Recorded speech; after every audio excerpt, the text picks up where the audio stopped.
So as I was saying, I had like a range of interviews. Like one of them was at my old university for a graduate job there, and I ended up going back onto campus. It was like a cold January day. I think it was like the last day of January, and I was walking back onto campus, back into the capstone building, and it just felt so wrong. Like, I don't know, I just felt like I didn't belong there anymore. I just felt distance, because although in theory the job would have been perfect for me on paper and I did have experience, it just felt wrong.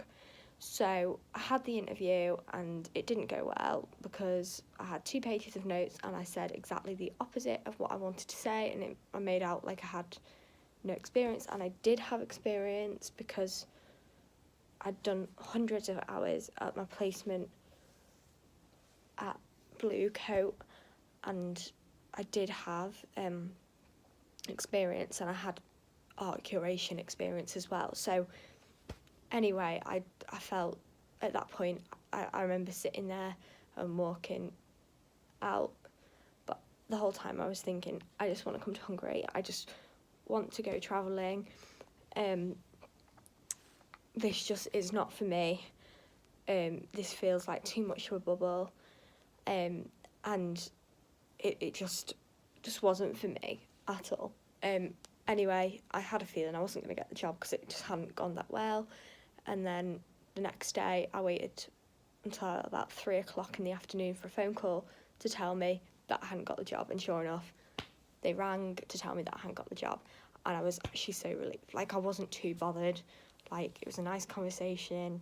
They just said, oh, you'll have a good weekend, won't you? And I don't know what to say to that sort of thing, really, because it's like, well, yeah, I've been rejected for a job, so obviously I'm going to have a good weekend. So, yeah, that was, so that's what happened there. But no, I'm so glad that I got rejected from that job, because, you know what, it just really wasn't for me. Also, I'd have had to have deferred Australia as well. So for those of you who don't know, I applied for like a hospitality and events management job over there with an agency called Alliance Abroad. So I'm in the process for that as well. But it's also been really good for me to experience doing this, because I've met loads of people who are backpackers, and I'd have never had the confidence before to just go on my own and like stay in a hostel, whereas now I know I'm going to be able to do that.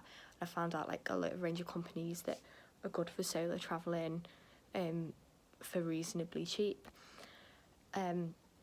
So yes, I'm so glad like I've done it. Like, admittedly, it has been a bit of a pain being unwell for the past 24 hours, but hopefully I'm getting over that now. But I can't find my leather coat, so I'm worried that I've lost my leather coat, so I'll have to see if it's in the conference room, which I hope it is. Otherwise it means I've either like dropped it while I was in Budapest, getting from the hotel to the meeting place for here, or I've left it in the hotel room. I mean, I've got a hoodie, but still, I don't want to be wearing the hoodie the whole time. Like, I want that leather coat. So yeah, I just hope it is around, because I don't want to be wearing the hoodie. I know it's something like quite simple, but it's got my house keys in there as well, so it's going to be like super awkward if I've lost it. Like, mum and dad are going to like be well annoyed with me. I mean, it doesn't have the address on, but even so. So yeah, so the plan is I'll do the end of this week, and then we check out on Friday, and then I'm doing a second programme, which is also in Hungary, and that's just a 2-day one. And then we check out on the Sunday, and I'll check into the hotel that I booked independently in Budapest, and then on Monday I'm flying home in the afternoon, and then I'll just go back to work probably, and go back to placement for the time being. probably work the national, probably work a few football matches, but I don't know if I'm going to be around for the concerts. Whether I'll be along, whether I'll still be around for that time. If I am, I am. If I'm not, I'm not. I haven't applied for any sort of other jobs at home because I'm just really committed to travelling. Because I don't want to be at home, really. Like, for me, Southport isn't home anymore. It hasn't been for a very long time. I mean, even before I moved to university, it never really felt like home. I always struggled growing up because we didn't live quite in the same area as everyone else. Like, most people lived in Marshall and Churchtown, so there's that issue. Then we weren't allowed people in the house, so it was hard making friends and stuff, because obviously, like, we didn't go on play dates when we were younger, or we did, and like some of my friends' parents would be really kind and like invite us over, but we could never return the favour, so there was always that issue. And then I went to different college from like my high school friends, and then I didn't really get on too well at college either. Like, my course on paper was perfect, but in reality I just didn't like it. So yeah, I didn't really stay in touch with most of those people. Like, some of them, like, I'll still say hello in passing and stuff, but like, we're not, you know, like, we have the odd conversation, but we're not close anymore. Like, some of them are still friends, some of them aren't. Like, if they're there, they're there. I've deleted the ones I hate off Facebook. So yeah, that was college, and then I moved to uni in September 2015.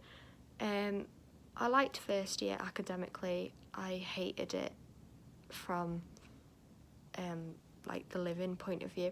Like, I just did not get on with my flatmates at all. Like, we were completely different people, and Hope didn't do preferences. So, for example, some universities or private halls of residences will give you lifestyle preferences. So if you want to live in a quiet flat where everyone goes to bed at like 10:30 at night, they'll give you that option. Or if you want to live in a very sociable flat where everyone goes out every other night of the week, and you want to be with, say, medics, you can be. But Hope obviously didn't have that, so I didn't get on very well in first year in that aspect. And then second year was okay, third year was horrible, and that is the reason probably why I am here right now, because it is probably to escape a little bit. And also, I'm just very fed up. I get fed up of, like, just seeing, like, people live through a filter. Like, for example, like, when people say they've got a job opportunity, they never say, oh, I've got it on my own merit. A lot of the time it's, oh, I was offered this by a friend of my parents, or I was offered this because of nepotism, or I was offered this because I knew a teacher, or it was an old teacher who gave me that job, and I just got offered the job. Like, it's like, no one's ever honest about these things, and it just annoys me, really, that people aren't honest about it. And I wish they would be, because when you're struggling in life and you're having to fight for every single flaming opportunity around, and you're struggling, it hurts, because it's like, well, how come, like, people just get offered jobs, and then, you know, you've probably got equally as much experience, if not more, and you'd be still as suitable for the job, but because you don't know anyone, or because you weren't in the right place at the right time,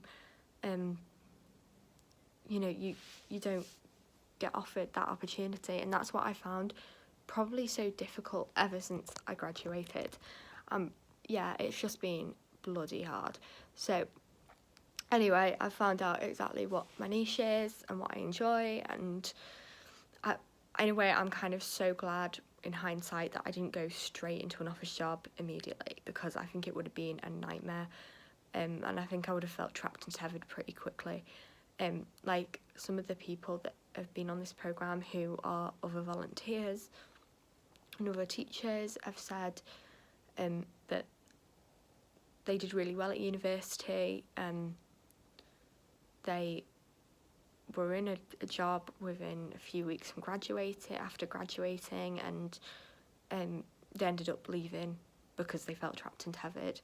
So in that respect, it's comforting to know that, you know, it's not really affected me too much, like not getting a graduate job immediately, because I was so worried. Whereas now, I sort of don't care. I'm just like, oh well, it's happened. Let's move on. I'll never have to like deal with my classmates at university ever again. I'll never have to deal with my tutors at that particular university ever again. If I see them, I see them. If I don't, I don't. Like, some of them I get on well with, and then some of them I just literally can't speak to them because they made me so upset and so angry. Like, I went back to my old university, not just for the interview. I didn't see anyone for the interview other than the interviewers, but I ended up going back when they did leave, which was in November, just before I travelled to Italy. And I saw like one of my old dance tutors, and he was my dissertation supervisor. And anyway, I thought, he sort of looked expectantly at me, and I thought, what's this about? So anyway, I just carried on walking, and he sort of went like this, he went, and I thought, you cheeky sod, because first of all, this guy, like, completely slagged off my dissertation. He completely, like, knocked my confidence, and it was sort of comments, like his comments, he called me crazy. He called me crazy in my feedback, which I think is very rude and very insulting, because I have suffered with a mental health illness for you know, the best part of a decade. So to be called crazy by someone you place your trust in to supervise you with your dissertation is like really hurtful. So anyway, I'm not gonna lie, I didn't know what to say to this guy, so I just ignored him and just walked straight past him, and he looked hurt. But the thing is, like, first of all, he didn't apologise. Like, he looked sorry, but looking sorry is one thing, but actually physically apologising is another. So yeah, I haven't spoken to them. I asked, like, my old course leader to write me a reference for my masters, which he has done, and then I've got like another professional reference as well, and then hopefully I'll have like other references from my placements as well, so that should tide me over and put me in good stead, because I've got 3 other placements. So yeah, but yeah, that's where I'm at right now in my life. I could be in Australia within the month. It could be, I might not be there until April or May. So yeah, we'll have to see, but obviously I'll be on a 12-month visa if that happens. But yeah, in some ways I think it is because the reason why I've chosen to do this is because I want to go travelling, but also it is because I want to just not be in Southport anymore. Like, I literally cannot handle it. Like, I could not handle seeing people who are like students at Southport who I was in the same like class or year group with, like, cowering against the fence at the train station. Like, why? Like, why are you so worried? Like, obviously, this is what annoys me. People, like, look guilty, but then they never, like, apologise for their actions. It's like, well, you badly bullied me. You were, like, 22 at the time, and I was only 17, and you're now, like, 25, 26, and you're still behaving like that. I mean, I think it's funny that if you are watching this and you are one of those people, I think it's funny because, I mean, why on earth would I talk to you? I mean, I wouldn't even go anywhere near you. I wouldn't go anywhere near you if you were like the last people on the planet, because you're horrible. And I seriously do not like you. And I have no regrets whatsoever about saying this on YouTube. The other thing is the whole thing about trigger warnings. Okay, well, first of all, I think it's absolutely hilarious that you would suggest a trigger warning when you know that I was assaulted at college as well. That's pathetic. That is absolutely pathetic. And you better hope that I do not bother, trying to have a conversation with me in the street, because it won't work. It's not up for discussion. You have been really vile towards me ever since I moved back to Southport. So I am just going to ignore you because you're just ridiculous. And I don't have to put up with that. You can patronise me all you want as well, but at the end of the day, I have the satisfaction of knowing that I was only 20 and I graduated with a level 6 qualification. So you can make out I'm stupid all you want. Of course I'm ditzy. Of course I make mistakes. But the fact is, that doesn't make me completely stupid or completely unworthy of opportunities. And actually I am quite strong and I am quite resilient. Those of you from college who like to sort of take the piss and make snide comments, well, let's be honest. If you were in my shoes and your appendix had burst and you'd ended up having a disability, I highly doubt a lot of you would have still end up going on to attend university. Seriously, I don't think you'd have had the guts. I think if you were in my shoes, you'd have probably dropped out within a few months.